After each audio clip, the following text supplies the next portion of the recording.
दोस्तों नमस्कार। RPSC SI की बात हो या रीट की बात हो और आरएस की बात भी कर ले, समय बहुत ही लगभग सारे एग्जाम में कम बचा है। तो सवाल ये है कि पढ़े तो कैसे पढ़ें। और ये वीडियो दोस्तों बहुत नए तरीके से बनाने की कोशिश की है, आप अंत तक सुनिएगा, बहुत ही यूजफुल होने वाला है। आज देखो बात करते हैं भारतीय संविधान की, है ना। भारतीय संविधान में एक छोटा सा टॉपिक है संविधान संशोधन, ठीक है। अब संविधान संशोधन आप किताबों में पढ़ोगे ना तो एक बहुत लंबी लिस्ट आपको मिल जाएगी, है ना। 127वां संविधान संशोधन तक अभी तक जो बात चर्चा चल रही है आरक्षण को लेकर के, ठीक है। लेकिन आप, मैं कहता हूं, कोई भी एग्जाम उठा करके देख लीजिए, राजस्थान लोक सेवा आयोग का सवाल फिक्स पूछे गए हैं। या तो पहला संविधान संशोधन है, या 7वां संविधान संशोधन है, 24वां संविधान संशोधन है, 25वां संविधान संशोधन है, और उसके बाद अगर बात करें तो 52वां संविधान संशोधन है, 61वां संविधान संशोधन है, 73वां संविधान संशोधन है, 74वां संविधान संशोधन है, 87 जो संविधान संशोधन है, और 97 संविधान संशोधन है ना। और मोटा मोटी ये पिछले सालों के अंदर पूछे गए हैं। तो इसका क्या निष्कर्ष निकलेगा? इसका निष्कर्ष दोस्तों ये निकलेगा, प्रतियोगी परीक्षाओं की तैयारी जब करते हो ना तो 90% आप फोकस उन चीजों पे करो जो पिछले सालों में सवाल पूछे जा रहे हैं, उनके इर्द गिर्द ही सवाल पूछे जाते हैं। इसका मतलब मैं ये नहीं कहता कि जो किताब पढ़ रहे हो उसमें उसको इग्नोर कर दो, पढ़ना सारा है, मोटा मोटी आइडिया रहता है, क्योंकि हो सकता है कुछ सवाल अनिश्चित प्रकृति के हैं वो भी पूछ लें, है ना। मना नहीं किया जा सकता, टीचर की मर्जी है, कुछ भी पूछ सकता है। तो आप अपनी तैयारी इस तरीके से करो कि ये पॉइंट है, इन पे तो फोकस करना ही है। जैसे एसआई की बात करें, है ना, तो उसमें उपग्रह टॉपिक है, सैटेलाइट, सब में है मोटा मोटी, ठीक। तो अब एग्जाम के अंदर अब जो पूछा जाएगा वो रोहिणी नहीं पूछा जाएगा कि साहब रोहिणी का प्रक्षेपण कब किया गया। पूछा क्या जाएगा, आर्यभट्ट का महत्व तो हमेशा रहा है, हमेशा रहेगा, प्रथम उपग्रह है इसलिए आर्यभट्ट का है, ठीक है। बात यह है उपग्रह के अंदर वर्तमान के अंदर कोई लेटेस्ट के अंदर कौन सा किया गया, तो वो चीज आनी चाहिए। अगर सब आए तो बहुत बढ़िया बात है, अगर आपकी तैयारी हो और सब आ जाए तो उसकी तो कोई होड़ ही नहीं। लेकिन आपको लग रहा है कि समय कम है तो उस समय देखो कि क्या सवाल पूछे जा रहे हैं। जैसे परीक्षक के द्वारा सवाल पूछे जाते हैं तो उसका कोई न कोई औचित्य होता है दोस्तों, ठीक। औचित्य कैसे होता है, अभी आप पिछले सालों के पेपर देखोगे ना तो ना उसमें त्रिशूल पूछा है, ना कभी नाग पूछा है, मिसाइल की जब बात करते हैं ना धनुष पूछा है। तो पूछा क्या जाएगा जो लेटेस्ट के अंदर कोई चर्चा के अंदर है। कैसे, जैसे छोटा सा टॉपिक बता के देखता हूँ, ठीक।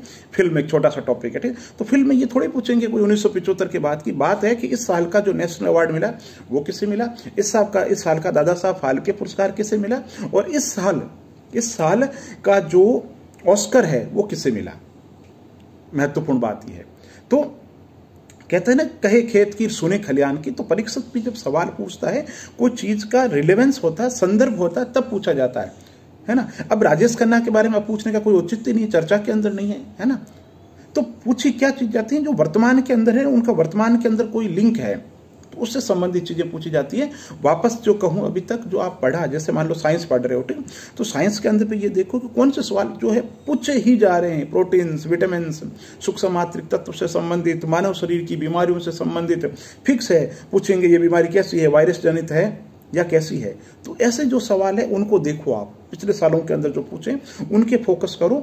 तो कोशिश ये करो जो पढ़ रहे हो ना उस समय 3 टुकड़ों के अंदर बांट लो। 3 टुकड़ों के अंदर कैसे बांटोगे कि साहब ये 40% है जिन पे पकड़ बनानी ही है, या तो गलती अक्षम्य अपराध है, दूसरा बी पार्ट है जहां पे 30, और फिर तीसरा सी पार्ट, ठीक है। सी के अंदर उनको रखो जो चीजें रेयर है बहुत, है ना, वो चीजें याद करो। लेकिन 40 और 30 ए और बी जो कैटेगरी है उस पर बहुत अच्छे तरीके से पकड़ होनी चाहिए। एक छोटा सा और उदाहरण देकर के बताता हूँ दोस्तों। जैसे राजस्थान साहित्य की बात करें ना तो आप किताबों में इतना पढ़ते हो, आपने कभी देखा आरपीएससी ने कभी, है ना, शालिभद्र सूरी, है ना, या कोई बड़ा सवाल पूछा हो तो सवाल उनके पास में फिक्स है, मोटा मोटी सवाल फिक्स है। कौन से हैं कि कभी पृथ्वीराज राठौड़ पे पूछ लेंगे, कभी वंश भास्कर पे पूछ लेंगे, कभी बांकीदास जी पे पूछ लेंगे, कभी विजयदान देथा के बारे में पूछ लेंगे, कभी केंद्रीय साहित्य अकादमी में इस वर्ष लेटेस्ट किसी को पुरस्कार मिला तो उससे संबंधित पूछ लेंगे।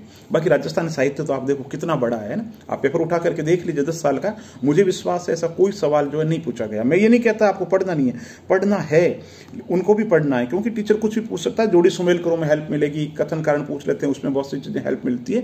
लेकिन मेरा कहने का मतलब है पहले जो मकान की जो बुनियाद है, जो नींव है, उसको आप बहुत अच्छे तरीके से मजबूत करो, और जब नींव मजबूत बनेगी तो फिर धीरे धीरे जो चीजें हैं उसमें पकड़ बनाओ। तो अब एसआई की बात हो या जो दूसरे एग्जाम में कम समय बचा, तो उनमें कोशिश करो पिछले सालों के पेपर देखो, उससे आपको खुद को पता चल जाएगा। सिली मिस्टेक नहीं होनी चाहिए। जो सवाल सबको आ रहे हैं वो कोई सवाल आप गलत कर देते हो ना, वहां बहुत ज्यादा गड़बड़ हो जाती है। तो जो आ रहा है उसको बहुत मजबूत करो और टुकड़ों में बांटो कि ए दृष्टि, बी दृष्टि, सी दृष्टि। सी दृष्टि वाले के अंदर पढ़ो ताकि ऑप्शन आते ही बिल्कुल मान लो विकल्प आए सही कर सको। लेकिन ए और बी ऐसा होना चाहिए जो बिना विकल्प दिए चीजें आपको याद हो जानी चाहिए। तो इन उदाहरणों के माध्यम से मैंने आपको बताने की कोशिश की है कि पढ़ें तो कैसे पढ़ें। जैसे एक और उदाहरण देकर के बताता हूं कि भारतीय संविधान की बात करें तो भारतीय संविधान के अंदर आप देखो मूल अधिकारों की जब भी बात आती है, ठीक है, तो मूल अधिकारों से संबंधित मतलब लोकप्रिय सवाल कौन सा होता है कि साहब संपत्ति का अधिकार, सबसे ज्यादा सवाल ये पूछा गया। और कौन सा सवाल पूछा गया कि संवैधानिक उपचारों का अधिकार, अनुच्छेद 32, ये सवाल पूछा गया।